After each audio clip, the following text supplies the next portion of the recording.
টানা ৩ হারের পর এক ম্যাচে জিতে বড় এক ভবিষ্যৎবাণী করে বসেছিলেন ব্রাজিলের কোচ দরিভাল জুনিয়র। তিনি বলেছিলেন ২০২৬ বিশ্বকাপের ফাইনাল খেলবে ব্রাজিল। কারো বিশ্বাস না হলে এই কথা লিখে রাখার পরামর্শও দিয়েছিলেন তিনি। কিন্তু ভাগ্যের কি নির্মম পরিহাস, সেই মন্তব্যের পরদিনই ব্রাজিল হেরে বসেছে।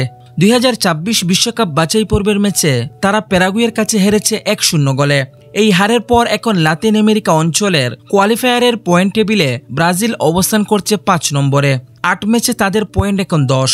ব্রাজিলের ফুটবল সমর্থকরা তো বটেই, দেশটির সাবেক ফুটবলাররাও এখন বিশ্বকাপে সুযোগ পাওয়া নিয়ে শঙ্কিত।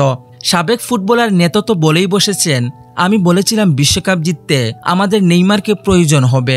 এখন মনে হচ্ছে বাছাই পর্ব পার করতেই নেইমারকে দরকার।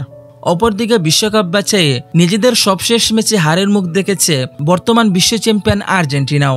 কলম্বিয়ার কাছে ২-১ গোলে হেরেছে তারা। তবুও ১৮ পয়েন্ট নিয়ে টেবিলের শীর্ষেই অবস্থান করছে লিওনেল স্কালোনির শিষ্যরা।